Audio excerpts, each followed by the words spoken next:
Good morning and welcome back to another episode of Cougar TV. I'm Lakeith Trainer. And I'm Xavier Romero. Mock trial is big here at Coronado High School, and this coveted club is performing well in the midst of their season. So we went out to the mock trial in action on February 9th at the Pioneer Museum.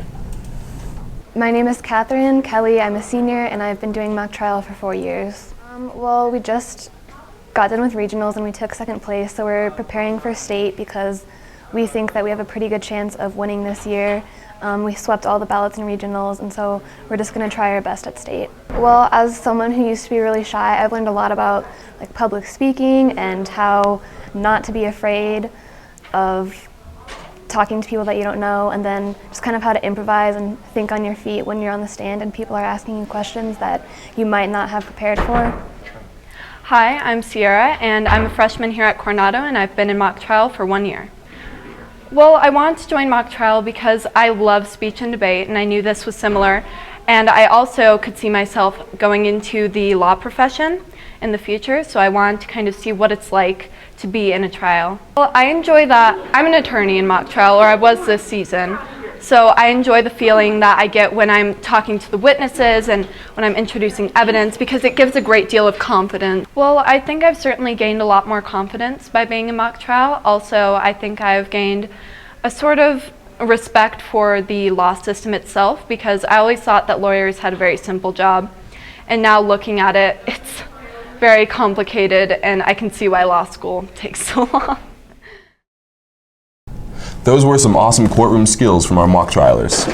Both Coronado and Palmer qualified for the state tournament held March 20th and 21st in the El Paso Judicial Building.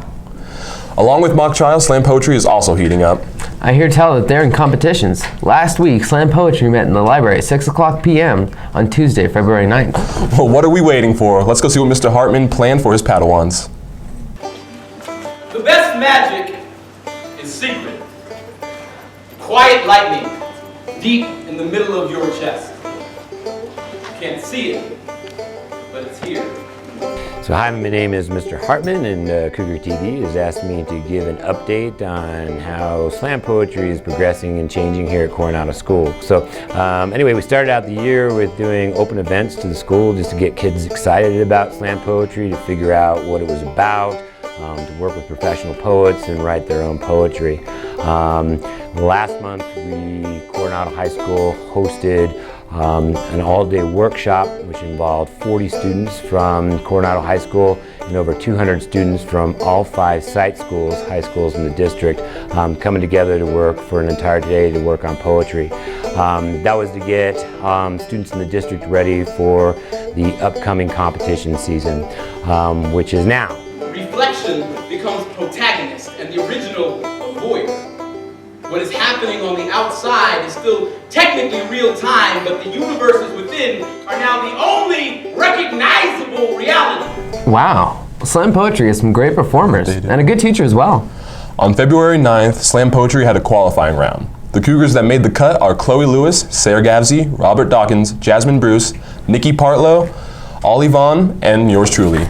We will be competing at the semifinals on the 27th. Until next time, talented poets. Speaking of talent, we had yet another challenger this week that put Patrick's trivia skills to the test on Movie Showdown. His name is Michael Wheeler, and he definitely gave Patrick a run for his money. Welcome to Cougar TV's Movie Showdown with your host, Elena Africano.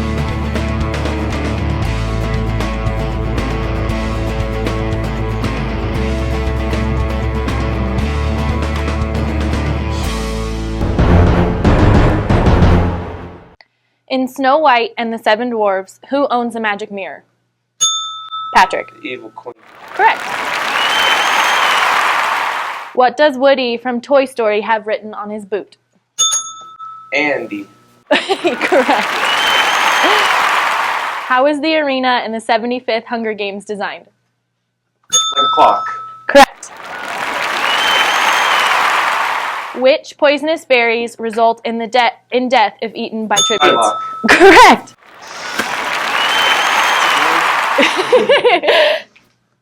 What Sindarin word was Aragorn known by as a child? Strider? No. No. It was worth a shot. What was Lobelia Sackville Baggins' maiden name? Took. No. No. In Return of the King, who says, "I will not say, do not weep, for not all tears are an evil"?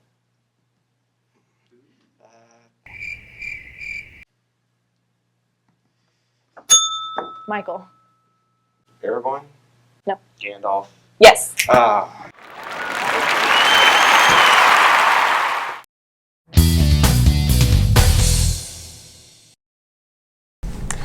Oh, those were some tough questions. But it seems like Patrick's still the champ. And remember, he's accepting any challengers down in room 5 during second period. Now we're going to send it over to Alexis with sports. Thanks, guys. Let's see how our Cougars did this week. Girls and boys basketball lost to Pine Creek. Hockey lost to Rampart. Just like the girls team, the boys have been draining some threes as well. We decided to stop in and get an interview with their head coach, Mr. Thomas.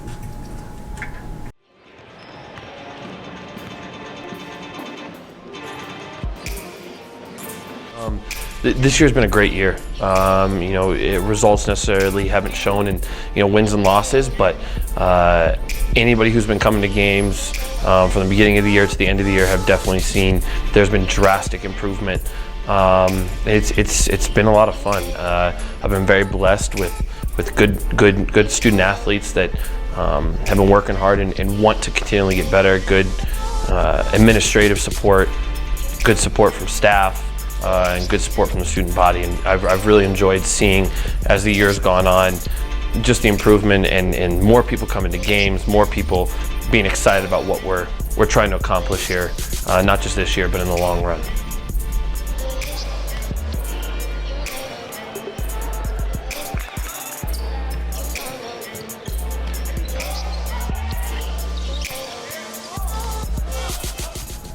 Geez, was that Steph Curry out there with the shot? Not only has our boys basketball team been showing up, but our hockey team has also shown a strong performance. We've decided to stop in with our main man Stan and have a chat with some of the players. Tonight your Coronado Cougar hockey team lost 5-4 to the Rampart Rams. It was a close battle all the way through to the third period. They ended up losing with only 2 minutes left, but they fought hard all the way through. Good job, boys. Rampart played a good game. We battled. We got to come out hard in the first more. It's been like that all season. First period's been a rough one. We battled. Best periods have been our second. We've been battled the third, but couldn't pull out the W. Coach Tabrum's been pushing us, and Max Van Lanker on the defense is pushing the D. And the offense, we have 2 solid lines, working hard, and we're making a push for playoffs right now. The most important part of the season is coming back better next year, because we're improving every year. Like my freshman year we didn't win a single game, and then last year we won 1, and this year we have 4 right now. So we're just working hard. Seniors night was senior night, and we lost Christopher Phillips, a major goal scorer, all 4 years he was here. I think he had like 30 points his whole. And then Patrick Tabram, just a great player out there, makes a lot of plays. So we're gonna lose him, a lot of talent, but we'll be good next year. How is hockey different than any other sport? Oh, it's the fastest game on 2 feet. I mean, hockey's not all stop and go. It's always moving. It's fast paced, It's just more exciting than any other sport, I think. I hope just our underclassmen just continue to develop and just keep moving forward as a program. As of Tuesday the 15th, the boys are sitting at 4-11-1 as they struggle to find a playoff spot. Now back to you guys in the studio. Hey Stan, when are you getting out there on ice? Really soon. In a special addition to our sports segments this week, District 11 is encouraging students to go out for a team formed by students from all D11 schools that is run through Palmer.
This isn't a girls' sport. You did not just say that.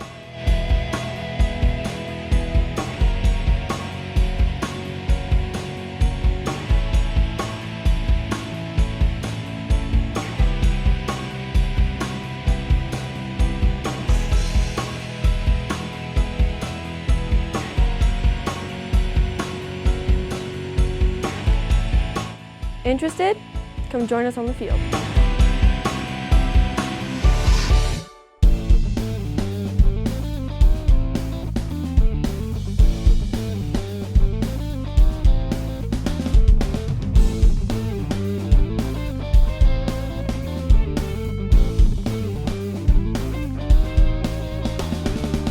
We're on a mission to terrorize.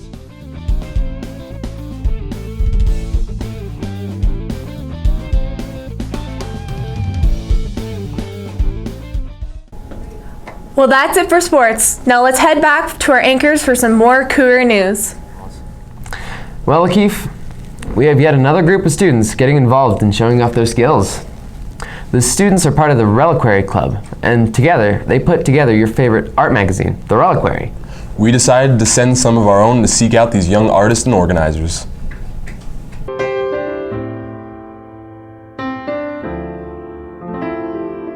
The Reliquary, or the Literary Magazine, is a magazine Coronado puts together annually, and it's just a collection of artwork and literary works of Coronado students and staff. Our magazine is usually 32 pages. Okay, the theme this year is nightmares and dreams. You don't have to turn in something that fits the theme, but it just kind of helps us to inspire some people to get started. It gets released towards the end of the year, and we're going to pass them all out, but the last date for submissions is April 4th. You could submit on the Coronado webpage, and there's a link that says submit to the Reliquary magazine. You can also submit to your English or art teacher anything that you'd like to showcase.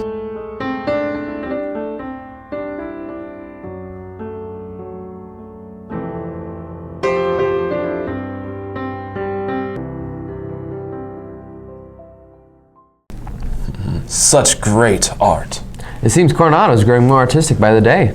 In addition to the Reliquary, we have discovered yet another artistic student among us here at Coronado. This week's Faces in the Crowd features Sophia Hanna, a sophomore.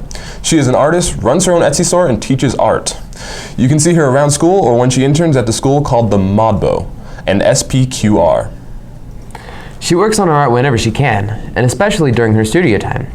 She does art to teach other people her skills and better herself.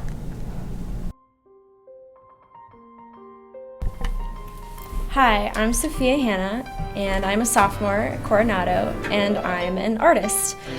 I run an Etsy shop, and I take commissions, and I even intern at the Modbo School of Art downtown, where I teach little kids how to draw shapes. And I also, at that same School of Art, I meet with my mentor twice a week and just draw for hours to hone my own skills. I've been drawing since I was about 3, and by 4 I was telling my mom I wanted to be an artist. And by 11 I had my first art show, and by 13 I was in those classes at the Modbo. And after graduating out of all of those, I actually started teaching them with my internship. And now I'm just going and going, and I have an Etsy shop and everything. And a lot of people think that a lot of those stereotypes apply to being an artist, like the starving artist. And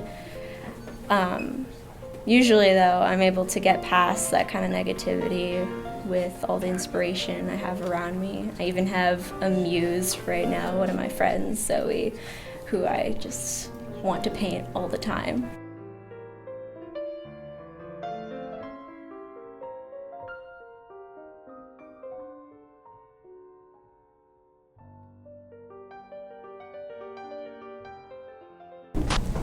Man, I wish I could do that, but my stick figures are lackluster. Well, that wraps up another week at Cougar TV. Join us next week to find out what's happening in your hallways. I'm Xavier Romero. And I'm Lakeith Trainer. Thanks for tuning in and enjoy the rest of your week.